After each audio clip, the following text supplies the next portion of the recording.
tels que nous sommes encore entre tes mains encore ce matin, Seigneur. Que tu puisses agir, Seigneur, selon ton désir et ta volonté encore, Seigneur, parce que, Seigneur, nul n'est comparable à toi encore, Seigneur. Nul n'est semblable à toi encore ce matin, Seigneur. Que ta parole, Seigneur, puisse toucher nos cœurs et nos vies encore ce matin, Seigneur. Viens encore, Seigneur, changer ce qui a changé en nous, Seigneur. Viens mettre les forces qui nous manquent encore, Seigneur. Et viens nous donner encore la persévérance encore dans nos cœurs et dans nos vies, Seigneur, à travers ta parole ce matin, Seigneur. À toi toute la gloire, l'honneur et la puissance. Amen. Amen. Frères et sœurs, c'est vrai, ce matin nous allons parler, frères et sœurs, de deux frères. Deux frères, ces deux frères, et je dirais bien, ils étaient bien entourés. Hein, et ces deux frères avaient tout. Hein, et leur père avait mis beaucoup d'espoir en eux. Nous voyons bien, frères et sœurs, nous allons voir, Seigneur, à travers cette parole, hein, que le père avait mis une grande espérance dans l'un comme dans l'autre. Mais à un certain moment, frères et sœurs, Satan est venu. Satan a mis le doute, Satan a mis les choses qui n'étaient pas de sa gloire. Alors, le fils, un de ses fils, frères et sœurs, s'est éloigné et est parti voir et faire son propre expérience dans ce monde. Nous allons voir, frères et sœurs, si vous voulez bien, le fils prodigue ce matin, si vous voulez bien, frères et sœurs, dans Luc 15. Dans Luc 15.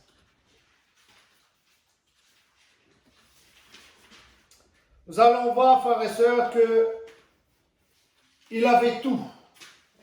Dieu a dit, Jésus a dit, le royaume de Dieu est semblable à ses deux fils. Nous voyons bien, frères et sœurs, que ces hommes avaient tout. Tout entre leurs mains. Ils étaient dans une bonne sécurité, comme Dieu a mis son peuple dans une bonne sécurité, mais par la désobéissance, frères et sœurs, il se passe ce qui se passe aujourd'hui. Donc, frères et sœurs, dans Luc 15, verset 11, il est dit, la parabole du fils prodigue, il disait encore, donc Jésus disait encore, un homme avait deux fils. Le plus jeune dit à son père, mon père, donne-moi la part de la fortune qui doit me revenir. Le père le partagea son bien. Peu de jours après, le plus jeune fils rassembla tout ce qu'il avait et partit pour un pays lointain, où il dispersa sa fortune en vivant dans la débauche. Amen. Frères et sœurs, à travers déjà ces deux versets, nous voyons bien que ce fils n'avait rien de, comment dire cela, il avait tout. Tout ce qu'il voulait, tout ce qu'il pouvait, il l'avait entre ses mains. Mais un jour, la Bible ne nous explique pas, mais moi je pense, frères et sœurs, que Satan est venu dans son cœur. Il était fatigué de vivre dans les choses bonnes, parce qu'il voyait peut-être que les autres personnes qui étaient du dehors et qui ne connaissaient pas l'Éternel, qui ne connaissaient pas le royaume de Dieu, vivaient bien et avaient une bonne vie. Lui aussi voulait faire cette expérience. Alors il a dit, Père, partage, donne ce que tu veux me donner. Et nous voyons, frères et sœurs, peu de temps ensuite, au verset 13, qu'il rassembla tout ce qu'il avait. Il avait une obstination dans le cœur, frères et sœurs. Je dirais même qu'une espèce d'égoïsme, une séparation s'est installée dans le cœur de ce fils. Et il a désiré toute chose, de prendre toute chose pour qu'il puisse s'en aller très loin. Nous voyons bien, frères et sœurs, que nous devons être prudents.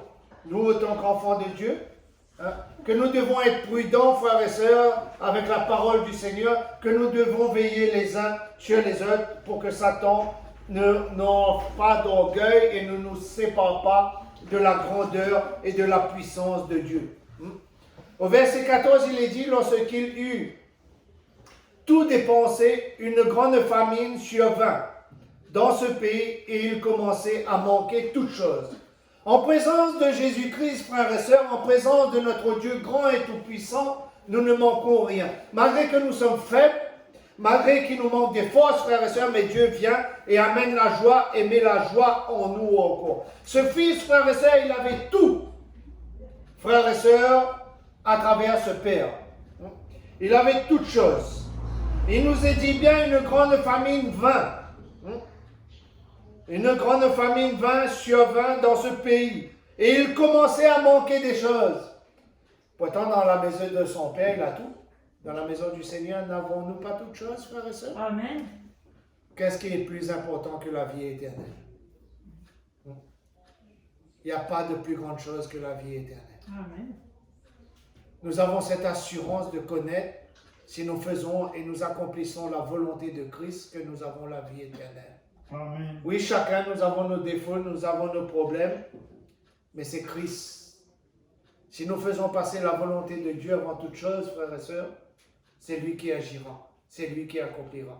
On pourra aller chercher les choses ailleurs, dans d'autres pays, en Égypte, frères et sœurs, comme je dis bien souvent, on ne pourra pas trouver. Le Seigneur est là. Amen. Il est là, il est partout, il est omniprésent, il est, frères et sœurs, partout. Nous pouvons tout le demander, n'importe où nous sommes. Et bien souvent, quand nous sommes dans sa présence, frères et sœurs, nous n'oserons pas à demander au Seigneur ce que nous avons besoin. Nous préférons quitter, nous préférons aller loin et nous préférons oublier. Nous disons que nous allons aller loin, au moins mes problèmes ne me suivent pas, au moins mes difficultés ne me suivent pas, au moins personne ne voit les péchés que je puisse faire. Mais nous voyons bien, frères et sœurs, à travers ce fils prodigue, à travers ces quelques petits versets que nous avons déjà lus, frères et sœurs, qu'il avait tout.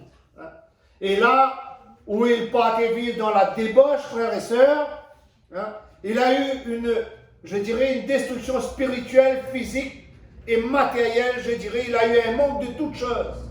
Il est sorti de la présence de Dieu où il avait toutes choses, frères et sœurs, pour aller se ruiner dans les choses qui n'est pas de la gloire du Seigneur. Aujourd'hui, c'est pareil. Beaucoup disent oui, mais il y a 2000 ans que le Seigneur dit qu'il va venir. Et ils vont s'attacher aux choses qui détruisent au lieu qu'aux choses qui construisent. Aujourd'hui, frères et sœurs, je l'ose le dire, si nous subissons ces choses, c'est que Dieu est en train de mettre son peuple à l'épreuve. J'ai eu une pensée, frères et sœurs, cette semaine, cette pensée forte dans un rêve cette semaine. Dieu me parlait à travers ce rêve de l'Égypte. Son peuple qui était retenu en Égypte. Mais tant que Pharaon continuait à tenir son peuple, tant que les fléaux continuaient à dévaster. Mais un jour, le Seigneur a dit, il en a assez. Il a envoyé Moïse, frères et sœurs, voir Pharaon. Il a dit, ce soir, si tu ne libères pas mon peuple, je tuerai tous les premiers-nés, j'enverrai le destructeur. Le Pharaon a pris tout cela à la légère. Comme nous, aujourd'hui, nous ne devons pas prendre ces choses qui se passent à la légère.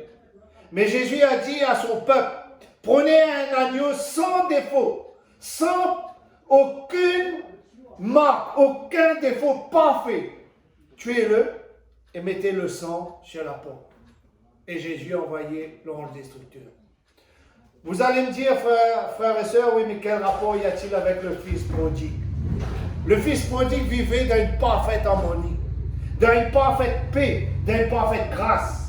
Mais cela ne le suffisait pas. Il voulait voir ce qui se passait ailleurs. Mais quand on voit ce qui se passe ailleurs, frères et sœurs, bien souvent nos péchés nous rattrapent. Les malédictions nous rattrapent. Et nous perdons tout ce que le Seigneur voulait nous donner.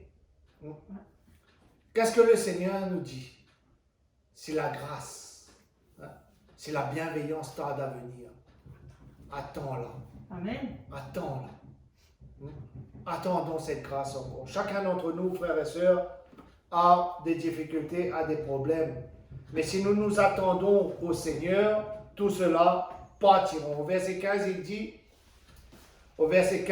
il se lia avec un des habitants du pays qui voyager dans qu'il envoya dans ses champs faire paître des ponceaux. Lui qui était riche, nous voyons bien au début qu'il avait tout. Son père avait une grosse fortune pour partager.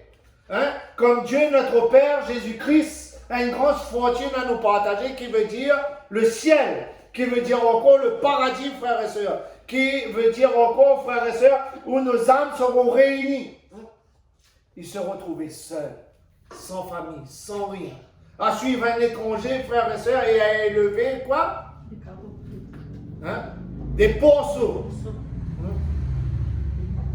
Qui veut dire qu'il ne pouvait pas tomber plus bas qu'il est.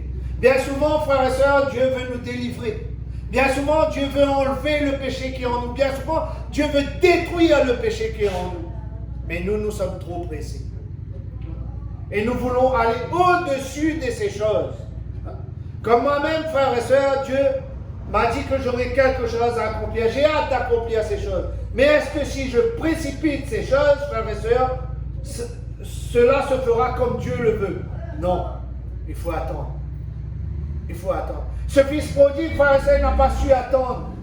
Il voulait tout de suite. En prenant tous ses biens, frère et sœur, il voulait aller dans ce pays et montrer qu'il pouvait faire plus peut-être que le Père. Mais si Christ n'est pas en nous, si l'Esprit n'est pas en nous, si le Père n'est pas en nous, frères et sœurs, nous allons tomber dans notre péché. Ici, les ponceaux représentent le péché. Représentent la honte qui tombe dessus le peuple qui quitte le Seigneur, qui oublie le Seigneur. C'est cette honte. Et le Seigneur veut absolument que nous soyons protégés et guidés encore. Au verset 16, là nous voyons bien sa détresse. Il aurait bien désiré de se rassasier des carottes, on dirait des gens de carottes, que manger les ponceaux. Mais personne ne lui en donnait. Dans la maison du Père, il n'avait pas tout. Il avait toutes choses. Là, la honte est tombée sur lui. Le péché est tombé sur lui. Hein? Comme aujourd'hui, frères et sœurs, la honte est tombée sur le monde. Ces 40 et quelques jours, frères et sœurs, d'isolement, Dieu nous a montré comment le monde était devenu meilleur. Par l'air respirable, par les animaux qui vivaient, par la pollution qui avait baissé. Mais le peuple ne fait rien. Hein? Le peuple aime bien se souiller. Le peuple aime bien attendre. Mais pourtant, frères et sœurs, il nous a donné, le Seigneur nous a donné toutes choses pour que nous puissions accomplir sa volonté. Et aujourd'hui, le monde se souille. Le monde augmente encore sa consommation. Le monde, frères et sœurs, ne se protège pas pour protéger ses voisins, pour protéger les autres. Je dirais, frères et sœurs, il y a un grand je m'en foutise dans tout cela. Même dans la parole de Dieu. Frères et sœurs, on écoute ce que le monde dit, mais on n'écoute pas ce que le Seigneur dit. Hein? On préfère s'éloigner du Seigneur, s'enfoncer dans le péché, dans le carreau, dedans, avec les ponceaux, frères et sœurs, au lieu de se mettre et de prier, comme a dit notre Seigneur ce matin. Priez et cette malédiction disparaîtra. Amen ou pas amen? Amen. C'est le Seigneur qui a dit cela ce matin. Pour que cette malédiction puisse disparaître. Quand nous avons pris cette assurance, cet engagement avec le Seigneur, frères et sœurs, nous n'avons pas prié en vain. Non. Nous avons pris cette assurance et cet engagement avec notre Seigneur parce que nous savons que notre Seigneur est venu pour nous sauver. Donc, nous devons attendre sa bénédiction, nous devons attendre son enlèvement, nous devons attendre sa grâce dans notre vie encore. Prendre conscience que ce Dieu nous aime.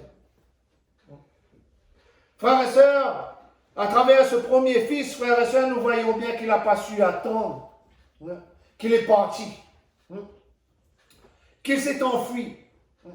Ça me fait penser, frères et sœurs, à Jérémie, que Dieu a suscité à travers le peuple pour diriger le peuple. Mais est-ce que le peuple a écouté Jérémie? Non. Il a pris Jérémie, il l'a mis dans une citerne debout. Il a humilié Jérémie. Jusqu'à temps que Dieu dise que celui-ci est mon oint. Aujourd'hui, frères et sœurs, les choses se passent pareil dans ce monde. Au lieu de mettre tous ensemble la main, de prier, de crier. Non. Les uns disent, ah ben moi je ne porterai plus de marque, je ne porterai plus d'aucune protection, débrouille les autres. Frères et sœurs, ce n'est pas de marcher dans l'amour et dans la grandeur de Christ. Là, nous donnons à manger au pourceau. Nous ne donnons pas à manger à Dieu. Nous ne donnons pas à manger à ce Dieu qui est grand et tout-puissant. Nous ne vivrons pas comme le Seigneur veut que nous vivons. L'homme a dominé. Il a tellement dominé sur la planète que 90%, je dirais, frères et sœurs, de tout ce qui vit est en train de mourir. Et aujourd'hui, Dieu a envoyé ce fléau pour nous montrer qu'il est Dieu, qu'il est grand et tout-puissant. Amen. À travers ce fils prodigue, nous voyons, frères et sœurs, qu'il a tout quitté. Mais à un certain moment, il se réveille enfin. Au verset 17, il dit, rentré en lui-même, il se dit, combien d'employés, mon père ont du pain, de mon père ont du pain, en abondance. Et moi ici, je péris à cause de la famine, à cause de mon péché, à cause de la liberté que j'ai pu prendre. Oui, Seigneur, tu agiras demain, Seigneur, pas aujourd'hui, demain. Non, Seigneur veut agir aujourd'hui. Mon peuple périt parce qu'il ne sait pas attendre. Si la promesse tarde à venir, attends-la avec patience. Attends-la avec persévérance, en priant, en glorifiant, en louant le Seigneur. Quand nous tombons le plus profond du péché, frères et sœurs, heureusement Dieu nous écoute encore. Comme c'est ce fils prodige, entré en lui-même, entré dans sa conscience, frères et sœurs, il dit en lui, oui, mais là-bas chez mon père, ils ont tout. Ils ont à manger en abondance.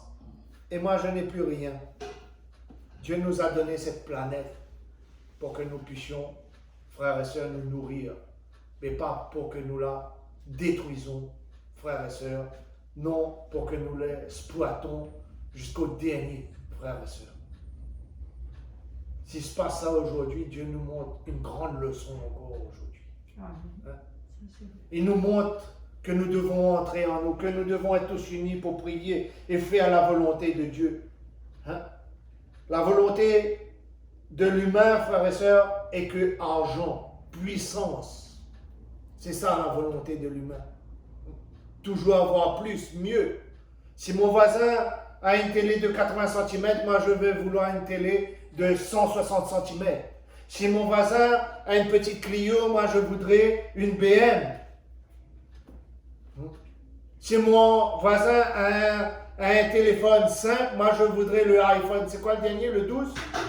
Le iPhone 12.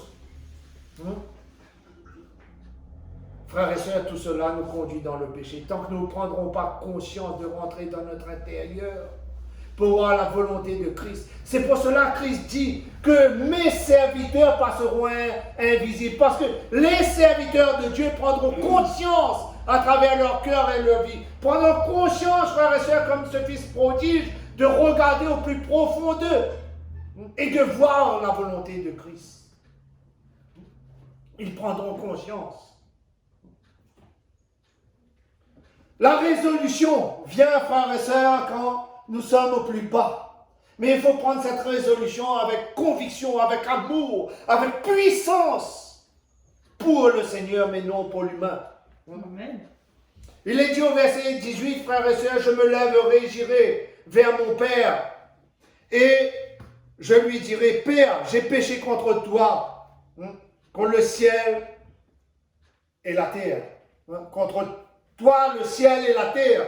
Reconnaître l'état que nous sommes dedans. Seigneur, nous avons besoin de toi pour survivre, Seigneur. Nous avons besoin de toi, Seigneur, pour que tu puisses nous montrer, Seigneur, comment avancer, Seigneur, sans nous enfoncer dans ces péchés qui détruisent, Seigneur, mais qui construisent, Seigneur. Sans vouloir à l'un à l'autre, Seigneur, mais à faire ta volonté. Prendre une résolution, frères et sœurs, de nos cœurs et de nos vies. Amen. Prendre cette assurance. Bien souvent, nous lisons la parole de Dieu, c'est comme si c'est un journal que nous lisons. Bien souvent, nous lisons la parole de Dieu, nous ne prenons pas conscience comment Dieu veut que nous marchions dedans l'honnêteté, dedans son amour, dedans une repentance totale.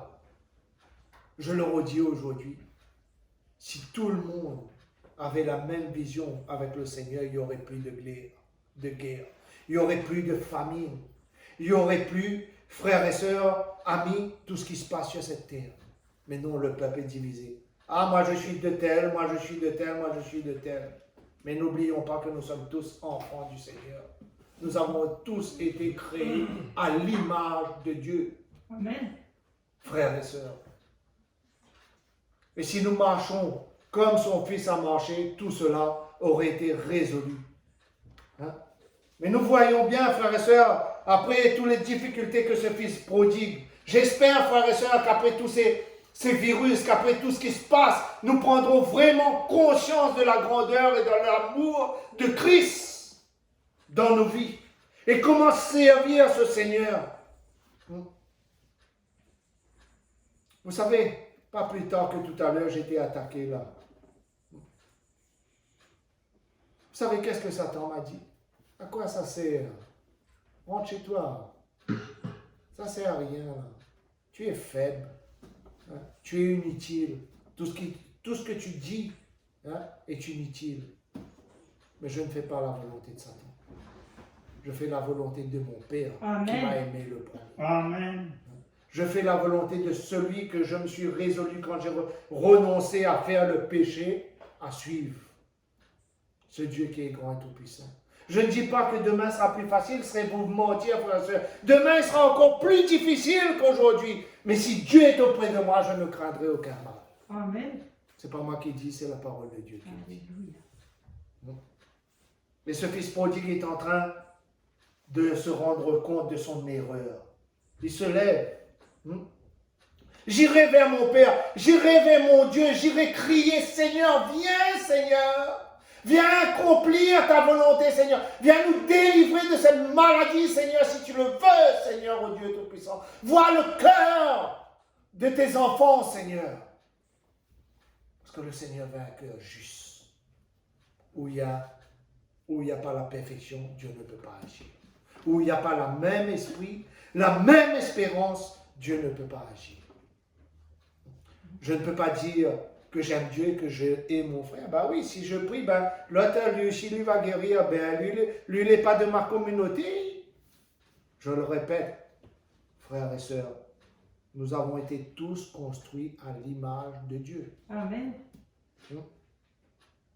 Tous, sans exception, que nous soyons jaunes, blancs, verts, bleus peut-être, mais nous sommes tous construits à l'image de Dieu. C'est ce sang que Dieu a mis en nous qui nous a donné la vie. Ce souffle qu'il a soufflé dans nos narines, qui nous a remplis d'un esprit de connaissance. Au verset 19, il dit, « Je ne suis plus digne d'être appelé ton fils. » Là, il est devant le Père. « Traite-moi comme l'un de tes employés ou serviteurs pour des certaines Bibles. » Je ne suis pas digne, il a pris la résolution, il est arrivé vers le Père. Il a pris, frères et sœurs, cette conscience que ce Père peut le sauver, que ce Père peut le guider, mais il ne désire plus la première place, parce qu'il a vécu les souffrances, il a vécu le péché, il a vécu les choses qui déshonorent au Père. Mais traite-moi, Père, comme un de tes employés, comme un sous-fils. Comme Jésus-Christ a dit, Père, non pas que ma volonté s'accomplisse, mais que ta volonté s'accomplisse. C'est pour cela que Christ s'est livré à la croix de Golgotha. Amen. Et il a dit même, Père, pardonne-leur, car ils ne savent pas ce qu'ils font. Amen. Nous avons besoin de prendre cette résolution. Nous avons besoin de parler à notre Dieu de telle façon. Nous serons attaqués, nous serons haïs, nous serons rejetés des synagogues, la Bible nous dit, mais c'est la vérité qui compte. Amen. La vérité qui compte, frères et sœurs. Une repentance digne d'un homme de Dieu. Quand je dis l'homme, je dis la femme, je dis les enfants, qui se résolent à se mettre sous la puissance de notre Dieu éternel. Amen. Beaucoup disent que c'est la science qui a créé toutes choses. Moi, ma Bible dit que c'est Dieu qui a créé toutes choses. Amen. Et quand il appellera toutes choses au devant de sa présence, tous, que autant que nous serons, nous aurons à rendre compte de ce que nous avons fait de bien comme ce que nous avons fait de mal.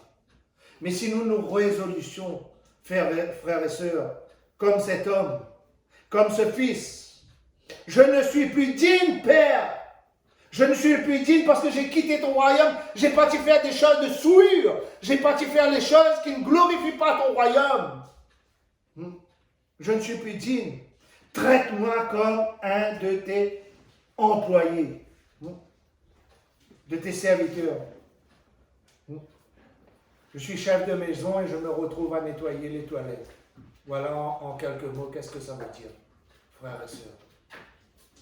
J'ai une grande fortune, j'arrive et je reviens et je me trouve à faire les basses besognes, frères et sœurs. Il était prêt à faire cela. Vous savez pourquoi? Ce fils prodigue était prêt à faire cela? Pour retrouver la grandeur et la puissance du Père. C'est comme cela que nous allons nous humilier. C'est comme cela que Christ nous demande à nous humilier. Père, j'ai péché, Seigneur, j'ai péché contre toi. Jésus, j'ai péché contre la croix. J'ai péché ce que tu as fait, Seigneur, Dieu Tout-Puissant, à travers ton Fils sur cette croix. Alors pardonne, retiens mes péchés, accomplis ta volonté en moi. Mais je ne regarde pas le panier. Je ne regarde pas ce que j'ai, mais je regarde ce que Christ veut pour le monde. Je regarde ce que Christ veut pour mes frères, pour mes sœurs. Je regarde ce que Christ veut pour mes semblables. C'est comme ça, c'est mieux. Peut-être nous nous croyons parfaits, mais la Bible déclare que l'homme est parfait que par le sang et le corps de Christ. Bien souvent, nous sommes imparfaits. À travers cette parole, frères et sœurs, il nous montre encore que ce fils était imparfait. Il vivait dans le royaume, mais il a connu le désir du péché. L'égoïsme, l'obstination du péché qui le tenait, qui l'a ramené à dépenser toute sa fortune et à perdre tout, et à tomber plus bas qu'un serviteur de Christ. Mon frère, ma soeur, si aujourd'hui Christ t'a élevé, gloire à Dieu, continue ton œuvre dans Dieu, donne la volonté dans Dieu. Mon frère, ma soeur, si Christ t'a abaissé, ne pleure pas, attends sa volonté. Et mets toujours Christ en avant. Amen. Attends sa volonté. Repens-toi. Reviens avec un cœur reconnaissant devant ce Seigneur. Retourne vers ce Père avec une grande joie dans le cœur. Père, me voici, je me livre de nouveau entre tes mains. Accomplis ton œuvre. Ils se levèrent et allaient vers son Père. Comme il était encore loin, son Père le vit et fut touché de compassion. Il courut et se jeta à son cou et l'embrassa. Le Seigneur nous attend toujours, frères et sœurs. Le Seigneur nous attend sur cette route. Il attend que nous courons vers lui. Il attend, frères et sœurs, que nous nous livrons à lui pour accomplir sa puissance. Ce matin, il a bien dit, si vous vous mettez en communion pour prier, cette maladie sera finie. Amen. Amen. Le Seigneur attend. Il attend. Notre Seigneur nous attend pour cette réconciliation. Ce Seigneur nous attend, frères et sœurs, pour cette assurance que nous avons prise en lui. Nous aussi, frères et sœurs, nous avons fait toute chose qui a déshonoré, qui n'a pas glorifié le Seigneur. Est-ce qu'aujourd'hui nous allons faire les mêmes choses? Non. Parce que nous savons que nous devons marcher dans la justice, dans l'amour et dans la paix et dans la joie. Amen. Mais nous ne devons pas marcher dans le dérèglement, frères et sœurs. C'est à cause de ce dérèglement que toutes ces choses arrivent. C'est parce que l'homme refuse de reconnaître son péché devant le Seigneur. Mais Dieu est là. Il nous attend. Il nous attend. Le Père nous attend sur ce chemin. Qu'est-ce que Jésus nous dit? Il frappe à la porte. Il frappe. Si tu ouvres, je entrerai et je souperai avec toi. Si tu ouvres, il faut que je le veux. Il faut que je le veux. Oh Seigneur, le retour vers toi, Seigneur, est une bénédiction. Alors retournons à ce Seigneur. Réconcilions-nous, frères et sœurs, avec, fait aveugle, rejetons le péché pour que le Seigneur puisse s'accomplir encore dans nos vies. Et ce fils dit au verset 21, le fils lui dit, Père, j'ai péché. Pensez-vous qu'il a été facile, frères et sœurs, à cet enfant de faire cela? Il est bien dit, Père, j'ai péché contre le ciel envers toi. Je ne suis plus digne d'être appelé ton fils. Je ne suis plus digne d'être appelé ton fils. Je ne suis plus digne d'être appelé ton enfant. Car j'ai péché, j'ai fait honte à ta maison, Seigneur. J'ai fait honte à ton œuvre, Seigneur. Je ne suis plus digne d'être appelé ton enfant. Pensez-vous que le Père va nous rejeter si nous revenons sincèrement? Si nous revenons avec un cœur, frères et sœurs, renouvelé, si nous revenons avec un cœur rempli de joie, si nous revenons vraiment, je dirais avec amour, le Père va-t-il nous rejeter? Non. Le Père va nous accepter. Notre Seigneur va nous accepter. Amen.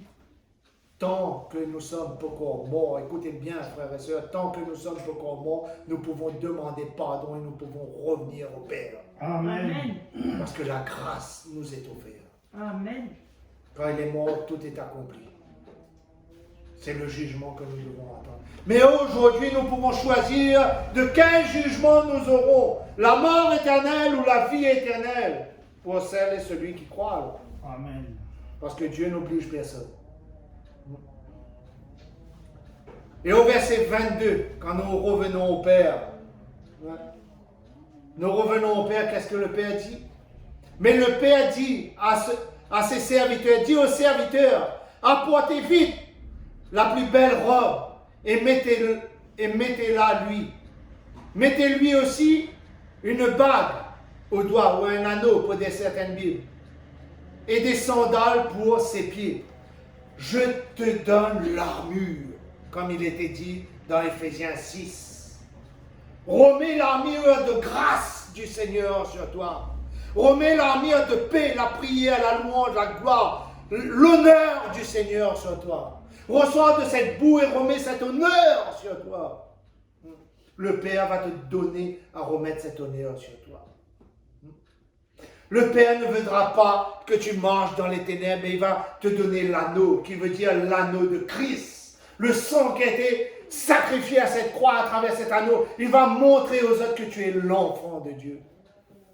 Parce que tu t'es humilié dignement au-devant de lui. Tu es venu dignement.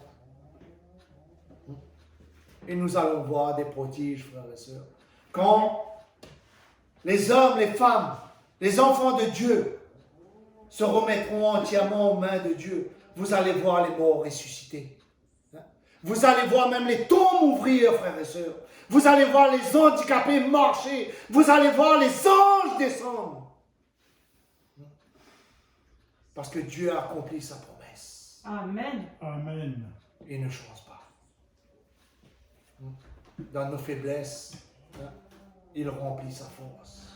Parce que nous sommes marqués de la puissance de ce Seigneur. Il nous renouvelle, il enlève nos vieux vêtements, il déchire, il enlève nos souillures, il met par terre, il nous met une belle robe, frères et sœurs, il nous met une belle bague de puissance sur nos doigts, frères et sœurs, il nous met des sandales de victoire pour que les scorpions, les aspics n'atteignent plus nos pieds. Il met sa gloire en nous. Amen. Amen. Nous sommes son peuple. Et si son peuple revient de tout son cœur, de toute sa puissance, si ce peuple revient avec tout, je dirais, les plus profonds, sincères au devant du Seigneur, il accomplira. Et il se fera, frères et sœurs, des prodiges. Qu'est-ce qu'il dit ensuite? Qu'est-ce que Jésus est parti préparer pour nous au ciel, frères et sœurs? Une grande table, une place. Et là, le Père dit la même chose. Amenez le veau gras, tuons-le, mangeons et réjouissons-nous. Mangeons et réjouissons-nous parce que mon fils qui était perdu, Mon fils qui s'est souillé est revenu d'un cœur sincère et d'un cœur honorable. Il s'était humilié. Il est revenu, tuons, mangeons. Qu'est-ce que la Bible nous dit? Quand un pécheur revient de ses souillures, il y a la fête dans le ciel. Amen. Et Dieu nous montre cette fête. Dieu nous montre cette grâce encore. Qu'est-ce qu'il nous dit au verset 24? Quand mon fils, que voici, était mort. Il était dans le péché. Qu'est-ce que la Bible nous montre en plusieurs places, frères et sœurs, que le péché a une odeur. Et cette odeur, c'est l'odeur de la mort. Mon fils était mort. Et il est revenu à la vie parce qu'il a voulu s'approcher du Père. Il a voulu remettre sa main en présence de ce Père. Et il était perdu et il est retourné. Il est retrouvé. Il est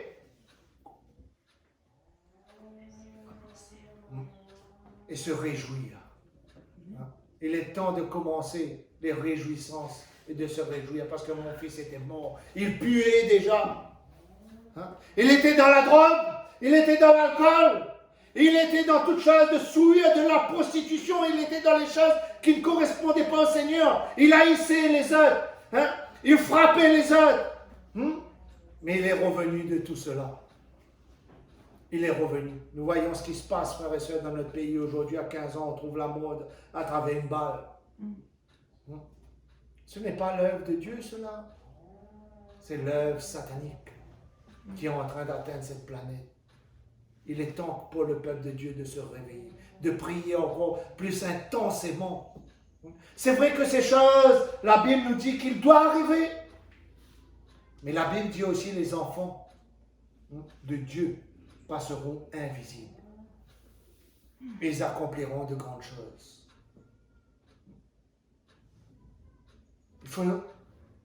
Il faut, frères et sœurs, que nous puissions nous réjouir. Il faut que nous puissions encore glorifier ce Seigneur.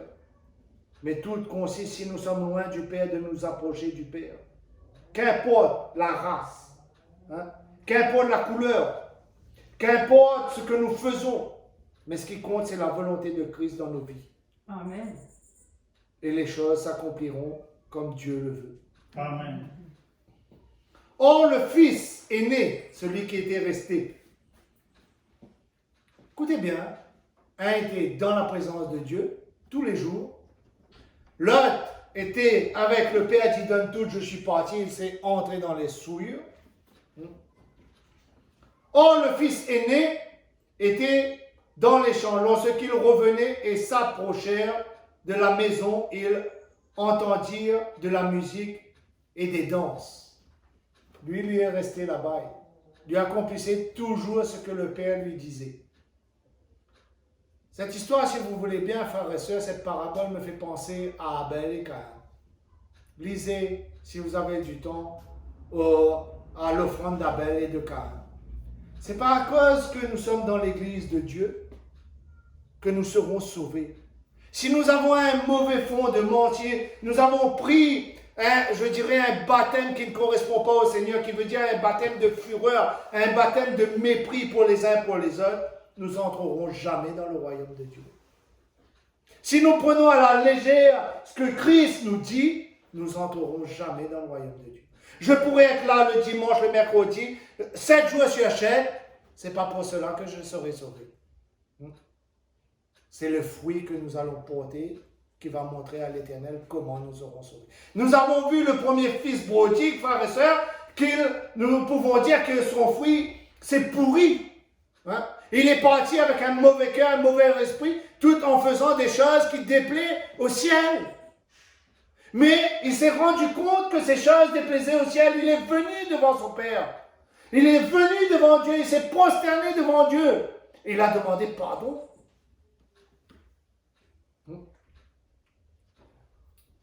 Et l'autre, ce frère qui sort dans les champs, accomplir la volonté du Père, il appela un de ses serviteurs, verset 26, s'informa de ce qui se passe. Ce dernier lui dit, ton frère est de retour, et parce qu'il lui a été rendu en bonne santé, ton père a tué le veau gras. En quelque sorte, ben viens faire la fête, mon frère. C'est comme aujourd'hui, frères et sœurs. Dans beaucoup d'églises, les frères et sœurs ne veulent pas que les autres avancent. Si moi j'ai le Saint-Esprit, tu n'en as pas. Si moi j'ai la volonté de Dieu, tu n'en as pas. Au lieu de se réjouir de ce que les autres ont. La Bible nous dit qu'il faut 5 ministères pour une église avancée. Et pas, pour moi, je ne suis pas d'accord pour un seul à les 5 ministères. Le seul à avoir les 5 ministères, c'est Dieu. C'est Jésus-Christ.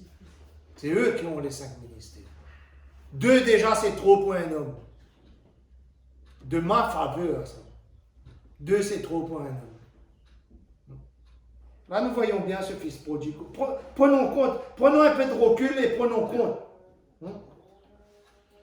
Ce dernier lui dit, le serviteur dit à son frère, ton frère qui était mort est revenu. Mais il n'est pas revenu blessé, il est venu en bonne santé. Et ton frère et ton père a décidé de faire une fête. Qu'est-ce que la Bible nous dit? Quand une âme est sauvée sur la terre, qu'est-ce qui se passe dans le ciel, frères et sœurs? Il y a la fête. Il y a la fête dans le ciel. C'est pour cela la Bible dit, pourquoi peux-tu aimer Dieu et n'aimes pas-tu ton frère que tu vois tous les jours? Donc notre amour est menteur. Parce que je dois tout d'abord aimer mon frère et ensuite aimer Dieu. Et je dirais même mieux, je devrais même m'aimer avant, aimer mon frère et aimer Dieu. Si j'haïs un ou l'autre, rien n'est impossible. Rien n'est possible, c'est-à-dire, frères et sœurs, excusez-moi. Qu'est-ce qu'il dit au verset 28? Il se mit en colère. Ce frère se mit en colère. Et me voit. Et ne voulut pas entrer. Son père sortit pour l'inviter. Quelle honte. Ah, ben c'est un tel, il vient. Hein? Ben moi, il ne rentre pas, moi. Si un tel, il vient. Si ce frère, il vient, moi, il ne rentre pas. Qui es-tu pour juger? Qui es-tu pour juger? Nous sommes tous, et je le répète, créés à l'image de Dieu. Tu es mort, Jésus t'a pris. J'étais mort, Jésus-Christ m'a emmené dans son église. Jésus-Christ a accompli sa volonté. Qui es-tu pour juger? Il était mort. Le Père te demande de rester dans sa présence. Le Père te demande d'accepter sa volonté. Alors, il répondit à son Père, voici, il y a tant d'années que je te sers. Papa Céleste, il y a tant d'années. Voilà comment les chrétiens réagissent aujourd'hui. Il y a tant d'années que je te sers. Lui, il vient d'arriver là, le parler en langue. Il a des prophéties, moi je n'ai rien. Parce que ton cœur est mauvais, mon frère. Voilà pourquoi tu n'en as rien. Le deuxième frère a agi de la même sorte. Frères et sœurs, au lieu de se réjouir que son frère est délivré et gagné pour le ciel, non, il aurait bien voulu, dans le désir plus profond de son cœur, que son frère était mort. Est-ce que Dieu agit comme ceci? Non. Non.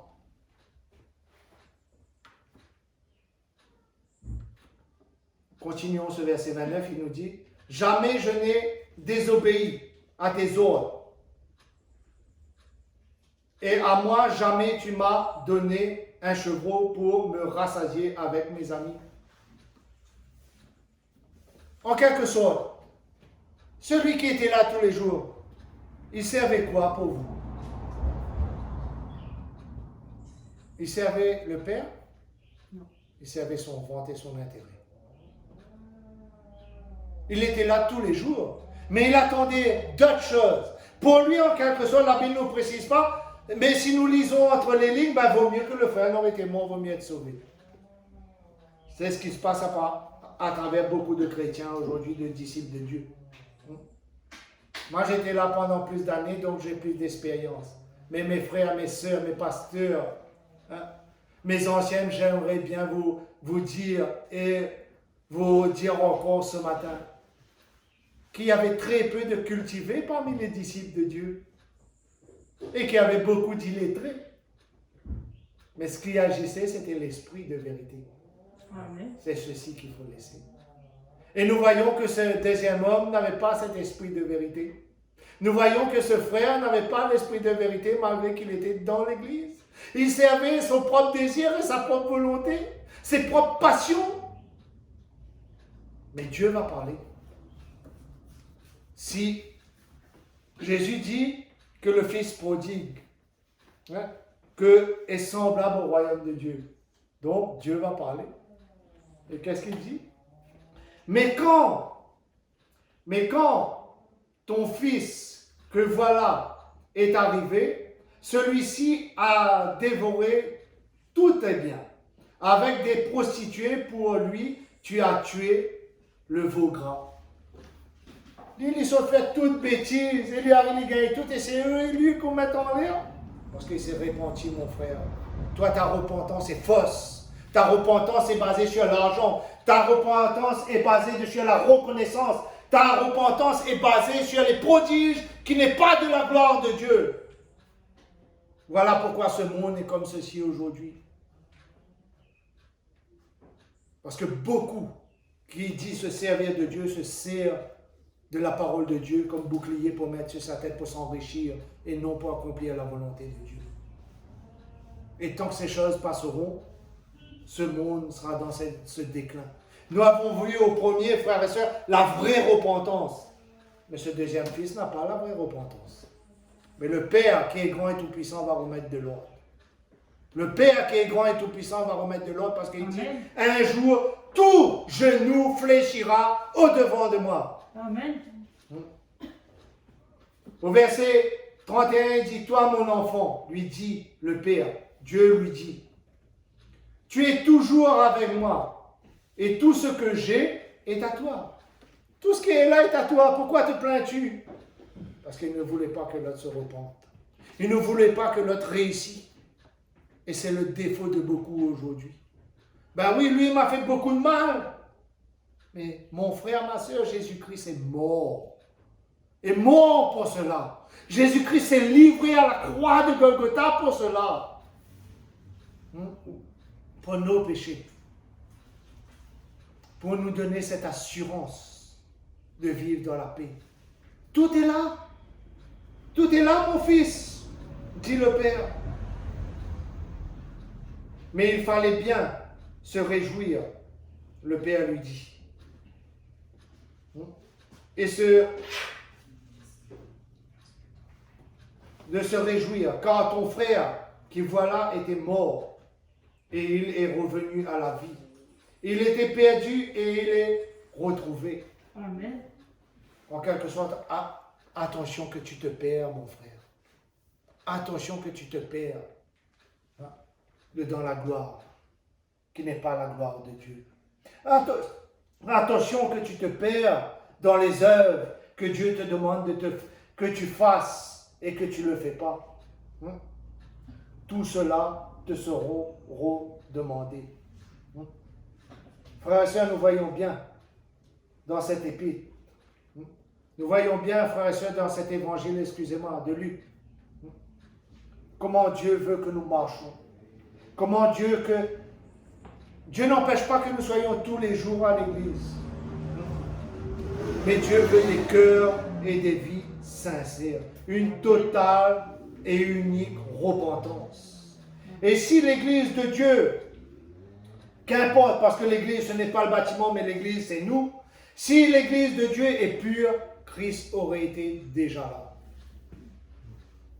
Parce que ma Bible m'a dit dans l'Apocalypse que Christ viendra quand une église sera bouillante. Ni tiède, ni froide, mais bouillante. Amen. C'est pour cela que je dis, si aujourd'hui le monde est comme cela, c'est à cause de beaucoup de disciples de Dieu. Je ne dis pas tous, parce que nous avons vu à travers ce fils prodigue qu'il y a de la vraie repentance, mais nous avons vu aussi à travers ce fils prodigue, celui qui est là n'avait pas cette repentance. Mais tous nous devons marcher dans le même esprit, dans la même espérance. Amen. J'aimerais finir, frères et sœurs, si vous permettez, dans Romains 5.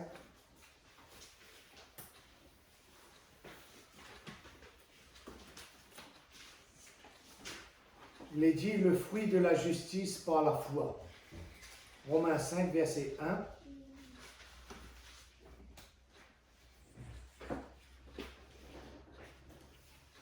Voilà comment nous devons être justifiés. Étant donc justifiés par la foi, tout le monde a trouvé? Amen. Amen. Étant donc justifiés par la foi, nous avons la paix avec Dieu par notre Seigneur Jésus-Christ. C'est à lui que nous devons d'avoir eu par la foi accès à cette grâce dans laquelle nous demeurons fermes. Amen. Et nous nous glorifions dans l'espérance de la gloire de Dieu. Amen. Nous nous glorifions dans l'espérance de la gloire de Dieu et nous nous tenons fermes. Bien plus, nous nous glorifions nous-mêmes dans les tribulations, sachant que les tribulations produisent la persévérance. La persévérance, une fidélité éprouvée, et la fidélité éprouvée, l'espérance en qui? En Dieu. Or, l'espérance ne trompe pas, parce que l'amour de Dieu est répandu dans nos cœurs par le Saint-Esprit qui nous a été donné. Amen. Le premier fils prodigue a compris tout cela. Oui, il a péché, mais il s'est vraiment répandu. Il s'est vraiment livré au Seigneur. Il s'est vraiment livré au Saint-Esprit du Seigneur. Il a laissé Dieu agir. Et il est revenu au Père. Il s'est humilié sincèrement. Aujourd'hui, frères et sœurs, aujourd'hui, si le monde ne s'humilie pas, tout cela va continuer. Toute cette destruction va continuer. Tout l'œuvre qui est en train de s'accomplir va continuer. Amen. Mais, frères et sœurs, j'aimerais rajouter un petit mais. Mais si tu es vraiment repenti, si tu fais vraiment la volonté de Dieu, si tu accomplis vraiment la puissance de Dieu dans ta vie et dans ta vie est la puissance de Dieu, je dirais. Si tu es vraiment cette lampe au-dessus de la table, tu passeras invisible. Amen. La maladie ne t'atteindra pas. Amen. Les fléaux ne t'atteindront pas. Et Christ te prendra avec lui. Amen. N'aie pas peur. N'aie pas peur de ta vie. Et je parle à quelqu'un ici aujourd'hui. N'aie pas peur de ta vie. N'aie pas peur de ce que Christ veut faire pour toi. N'aie pas peur de ce que Christ t'a destiné à faire. Crois simplement. Amen. Oui, il y a encore des choses à changer dans ta vie. Oui, il y a encore des choses à changer. Dieu le changera, ma sœur. Dieu le changera, ma sœur. Parce qu'il t'a promis. Amen. Attends-lui simplement. Attends simplement. Seigneur, nous te remercions. Oui, Seigneur. Nous te remercions, Seigneur, pour ce moment. Nous te remercions, Seigneur, pour ce que tu as fait et pour ce que tu travailles, Seigneur. Nous te remercions, Seigneur, parce que tu nous as montré, Seigneur, celui qui t'appartenait vraiment, Seigneur, et celui qui avait le doute. Seigneur, mais tu as dit, Seigneur, brise tout doute à travers ta parole aujourd'hui, Seigneur. Tu as dit, Seigneur, que nous nous repentons, Seigneur, d'un cœur sincère et véritable, Seigneur, au Dieu Tout-Puissant. Alors, accomplis ta volonté. Que, Seigneur, tes églises dans ce monde entier, celui qui croit au Père, au Fils, au Saint-Esprit, Seigneur, que ta main soit sur eux, Seigneur, au Dieu Tout-Puissant. Seigneur, si tu as arraché encore, Seigneur, des frères, des sœurs, des amis, Seigneur, dans le trône des ténèbres, Seigneur, arrache-les, Seigneur, Oui, Jésus. et ramène-les dans ton royaume, Seigneur, au Amen. Dieu Tout-Puissant, pour qu'ils puissent goûter à la même grâce, à la même volonté, Seigneur, que tu as accompli dans nos vies et dans nos pensées, Seigneur. Amen. Seigneur, merci. Merci encore pour ce que tu as fait et ce que tu feras encore à travers, Seigneur, ta parole encore, Seigneur, à travers chacun d'entre nous, Seigneur. À toi toute la gloire, l'honneur et la puissance encore à toi. Gloire et honneur à Dieu. Amen. Amen.